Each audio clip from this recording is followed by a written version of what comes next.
주님을 사랑함으로 거룩한 주일 예배에 오신 여러분들을 환영합니다. 그리고 하나님의 은혜가 충만하기를 주의 이름으로 축원합니다. 오늘은 저는 왜 예수님이 오셨습니까? 한번 따라해 보실까요? 왜 예수님이 오셨습니까? 시베리인들의 사고 중에 하나는 이런 것입니다. 왜 나에게 이런 일이 일어났는가? 왜 우리 집안에 이런 일이 일어났는가? 왜 우리 국가에 이런 일이 일어났는가? 왜라는 사고가 그들에게 있습니다. 모든 일들이 있을 때마다 또 왜 나는 이 일을 해야 되는가?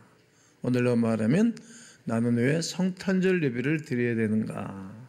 찾다 보면 답을 알게 되고 하나님의 뜻을 알게 될 것입니다.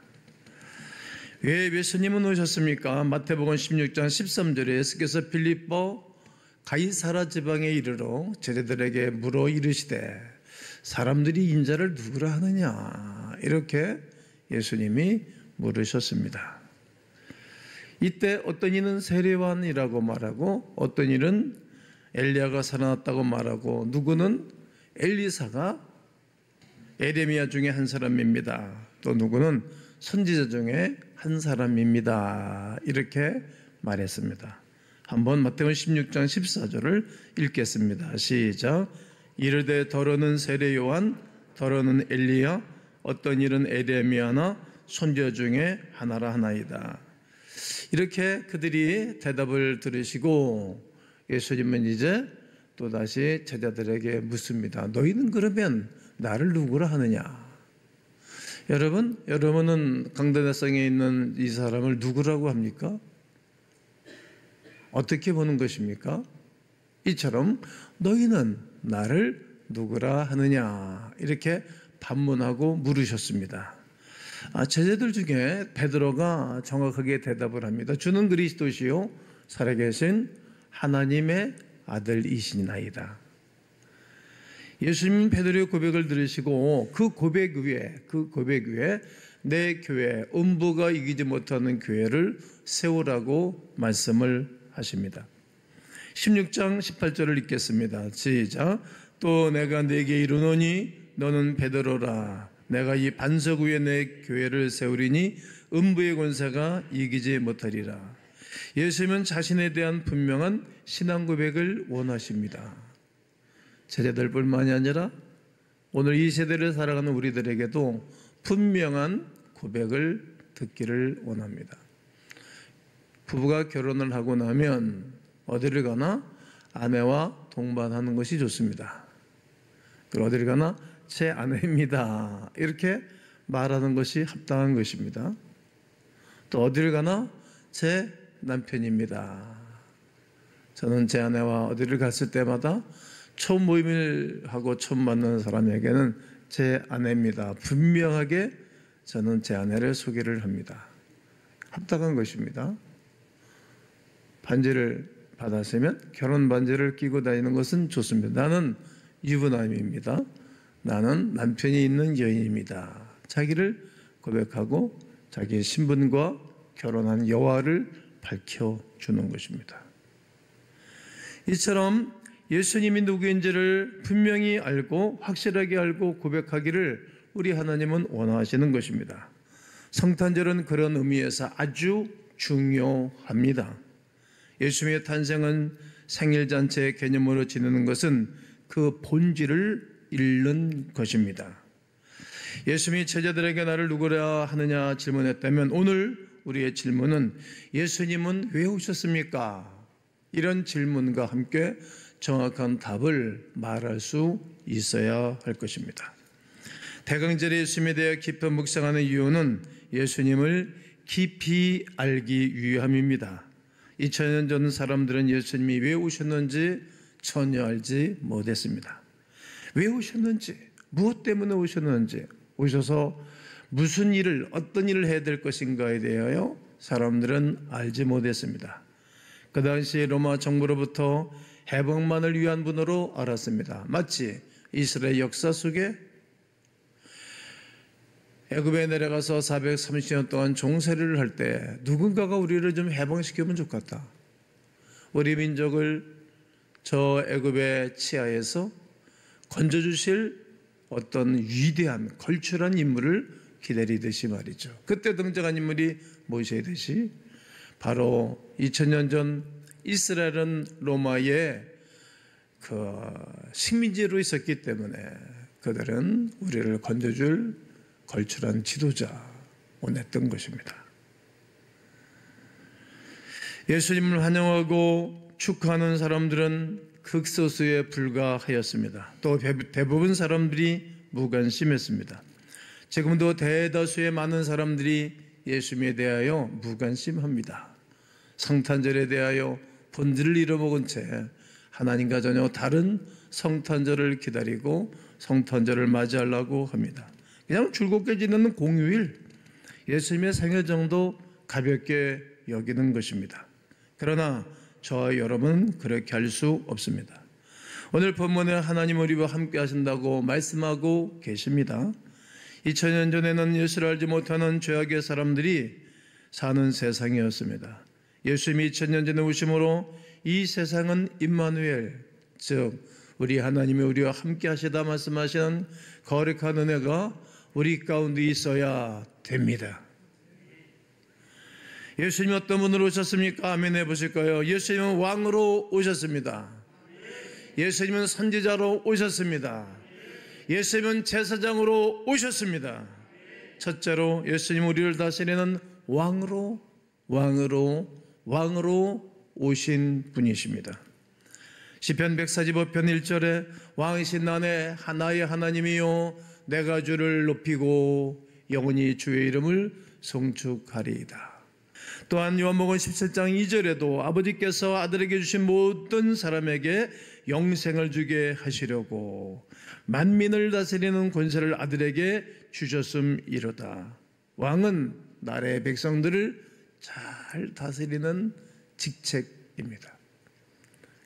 왕이신 우리 주님은 이 땅에 오셔서 백성들을 다스리는 거예요.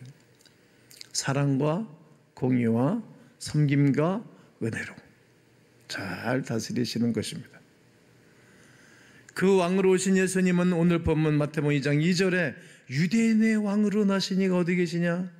우리가 동방에서 그의 별을 보고 그에게 경배하러 왔노라 하니 죄악 가운데 있는 백성을 바라보시고 하나님의 통치하시는 세상을 만드시기 위하여 새로운 왕으로, 그동안의 폭군으로 나를 다스렸던 왕들이 아닌, 자기밖에 모르는 왕들로 살았던 그들 왕들이 아닌, 자기 족벌 체제로 왕으로 사람을 다스리고 나라를 다스렸던 그런 왕이 아닌 새로운 왕으로, 섬기는 왕으로 오신 것입니다. 그러므로 오늘도 누구든지 예수님을 믿으면 우리 하나님의 주권 가운데 있는 그리스도가 왕이 되고 그의 다스리는 모든 백성들이 되는 것입니다. 저는 오늘 여러분 모두가 우리 하나님이 다스리는 하나님의 사람들이 되시기를 주님의 이름으로 선포하고 주님의 이름으로 축복합니다. 예수님 우리를 깨닫게 하시는 선지자로 오셨습니다. 요한복음 4장 19절에 여자가 이르되 주여 내가 보니 선지자로서이다, 이런 고백을 수가성 여인이 물결로 나왔다 만난 예수님에게 고백하는 것입니다. 저는 이 요한복음에 이게 물결로 나왔던 여인에 대해서 많은 생각을 해봤어요. 남편이 5번째 남편인데 지금도 그 남편이 네 남편이 아니다, 이게 예수님이 말씀하셨어요. 얼마나 가슴이 철렁하고 놀랬지 않겠어요? 다른 사람들이 모르는데 또 아는 사람도 있었지만 처음 보던 낯선 이 남자가 이걸 아는 거예요. 그때 깨닫고 하는 말이 당신은 선지자로소이다. 이 수가성 여인이 그렇게 살고 싶어서 그렇게 산 것은 아니에요. 남편을 몇 명, 4명, 5명 피력하며 살았을 이 여인, 얼마나 마음이 아프고 얼마나 힘들었을까. 그 마음이, 아픔이 저에게 전달되어 줍니다. 우리가 복되게 인생을 살고 싶은 마음이 왜 없겠어요? 모든 사람들이 그런 마음이 있지 않습니까? 다 모든 인간은 그러한 속성, 그러한 마음이 있는 것입니다.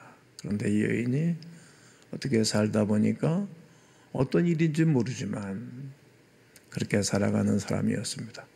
모든 사람들이 거들떠보지도 않고 친구도 없는 거예요. 가족들도 무시하고 어디에 자기의 속마음을 내놓을 사람이 없는 거예요. 그래 늘 혼자였어요. 죽음깨가 시커멓게 꼈겠죠.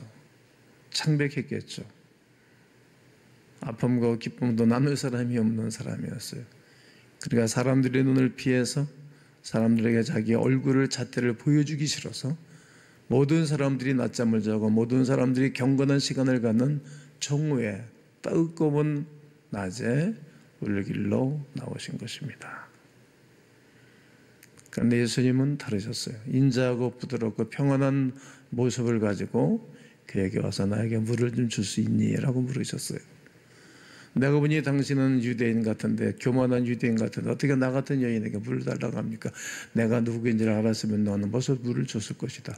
그러나 네가 내게 주는 물을 먹으면 또 목마르거니와 내가 네게 주는 물을 먹으면 영원히 살리라. 이 말씀을 하셨어요. 내가 보니 당신은 선지자로소이다 라는 고백을 하게 됩니다. 요한복음 6장 14절에 가면 그 사람들이 예수께서 행하신 이 표적을 보고 말하되 이는 참으로 세상에 오실 그 선지자라 하더라. 요한복음 7장 40절에 이 말씀을 들은 무리 중에서 어떤 사람은 이 사람이 참으로 그 선지자라 하며, 선지자라는 거예요.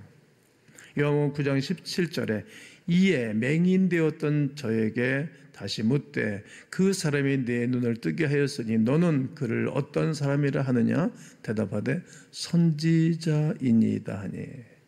선지자는 하나님의 뜻을 밝히 알고 그 뜻대로 살도록 사람들을 깨닫게 하는 것입니다. 그때 당시에 사람들이 폐역하고 마음이 굳어 있으면 선지자의 말을 듣지를 않습니다. 선지자를 죽입니다. 이처럼 교인들이 마음이 겸손하고 마음이 옥토가 되어 있는 사람은 하나님의 세우신 자의 말을 공손히 듣습니다. 순종합니다. 따릅니다. 사람들은 예수님이 능력을 베푸시는 것을 보고 선지자라고 외쳤습니다. 하나님의 능력을 행하며 하나님의 뜻을 전하러 오신 자가 선지자이시듯 예수님은 선지자이십니다. 예수님은 우리 죄를 위하여 사하는 제사장으로 오셨습니다. 한번 읽겠습니다. 시작. 예수님은 우리 죄를 사하는 제사장으로 오셨습니다. 디모데전서 2장 5절에 하나님은 한 분이시요 또 하나님과 사람 사이의 중보자도 한 분이시니 곧 사람이신 그리스도 예수라. 제사장은 하나님과 사람 사이에 중보자의 역할을 하는 사람입니다. 마치 변호사처럼 이 사람을 잘 변호해 주는 거예요.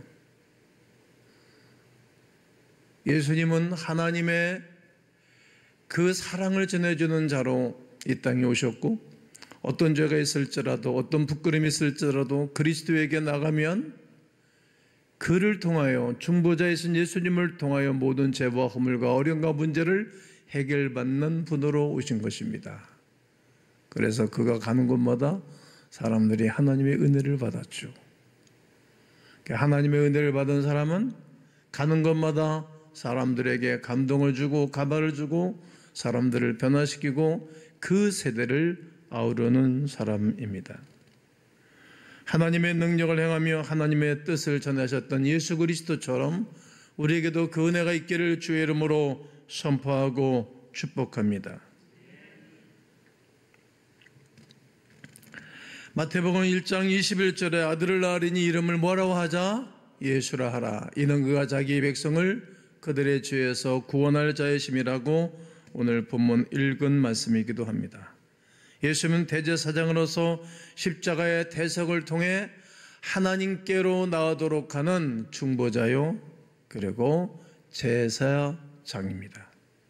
히브리서에도 10절과 19절 10장 19절과 21절을 보면 그러므로 형제들아 우리가 예수의 피를 힘입어 성소에 들어갈 담력을 얻었나니 21절 또 하나님의 집 다스리는 큰 제사장이 계시매.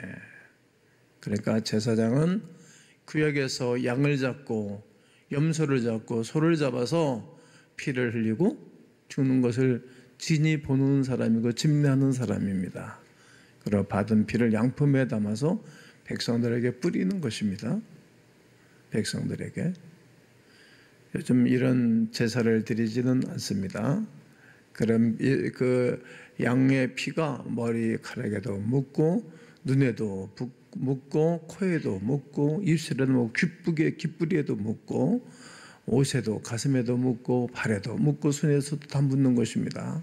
그래서 서로 보는 거예요. 이렇게 양의 피가 저렇게 묻었네. 그걸 바라보면서 서로 무엇을 죄를 씻는 것입니다. 피 뿌리며 쓰면 죄 사함이 없느니라. 히브리서 9장 22절에 말씀하신 것처럼 그 짐승의 피가 모든 사람들의 머리부터 발끝까지 묻는 거예요. 그 제사를 드리지 않는 백성은 죄 사함의 은혜가 없고 백성들이 회중에 들어올 수가 없었던 것입니다. 이처럼 이제는 상적 짐승의 피가 아닌 예수의 피가 우리의 모든 머리로, 마음으로, 생각으로, 손으로, 발로, 전인격적으로 지은 죄를 그 예수의 피가 우리를 정결하게 하시는 것입니다. 그 예수가 아니고서는 구원을 받을 수 없는 것을 사도행전 4장 12절에서도 말씀하고 계시던 말입니다. 그러므로 예수님은 죄인을 구원하기 위하여 이 땅에 오셨습니다. 에덴 동산의 아담과 하와는 하나님의 말씀에 불순종함으로 선악과를 따 먹게 됩니다. 그 불순종의 경과가 어떤 것이었습니까? 하나님과의 단절입니다. 큰 죄벽이 있어서 볼 수도 없고 갈 수도 없고 올 수도 없는 인간의 비참한 처지에 있었습니다. 이 말씀을 이사야서 59장 2절에 오직 너희 죄악이 너희와 너희 하나님 사이를 갈라놓았고 너희 죄가 그의 얼굴을 가리워서 너희에게서 듣지 않으시게 함이니라. 하나님과 분리된 것입니다. 하나님의 친밀함과 분리된 것입니다. 하나님의 공의와 사랑과 분리된 것입니다. 그거를 볼 수도 없고 만질 수도 없고 경외할 수가 없는 것입니다. 더 이상 하나님의 음성을 듣지 못합니다. 그래서 공고한 상태가 된 것입니다. 에덴 동산에서 쫓겨났습니다. 불순종의 결과가 어떤 것입니까? 죄의 싹은 사망이라고 말씀하시던 사망이 임한 것입니다. 사망이 무너졌도다. 우리한테 이 찬양을 많이 불렀습니다. 사명 가운데 있는 그들이 모든 사람들이 영원히 죽은 것입니다. 그러기에 누가? 예수님이 이 땅에 그 죄인을 구원하게 오신 것입니다. 사람이 죽는 것은 형벌에 의한 것이 분명합니다. 불순종의 결과는 어떤 것입니까? 고통입니다. 아담에게는 수고와 고통, 하와에게는 해산의 고통을 주셨습니다. 하나님과 함께할 때는 기쁨, 즐거움, 행복 가운데 살았습니다. 에덴 동산을 파라다이스라고 합니다. 그러나 범죄함으로 고통의 인생으로 바뀌었습니다. 죄는 인간을 타락시키는 것입니다. 죄는 하나님과의 단절을 가져오는 것입니다. 죄는 죽음입니다. 죄는 고통의 연성이요 비극입니다. 죄로 말미암아 사망과 혼돈과 무질서 속에 살게 된 것이 인생이었습니다. 전락했다라고 표현하면 됩니다. 하지만 그런 인생 가운데 하나님이신 예수님이 이 땅에 오신 것입니다. 이것이 대림절의 기대감이고 기다림이고 우리의 소원입니다. 성탄절에 하나님이 은혜를 베풀어 주는 일들이 참 많습니다. 저는 개인적으로 많습니다. 하나님과 단절된 관계가 회복시켜 주신 것입니다. 마태복음 11장 28절에 수고하고 무거운 짐진 자들아 다 내게로 와라 내가 너희를 쉬게 할 것이라고 말합니다. 그러므로 성탄절은 죄의 짐으로 고생하는 이들이 쉼을 얻게 되고 인생의 모든 문제로 고생하는 분들이 자유를 누리게 되는 것입니다.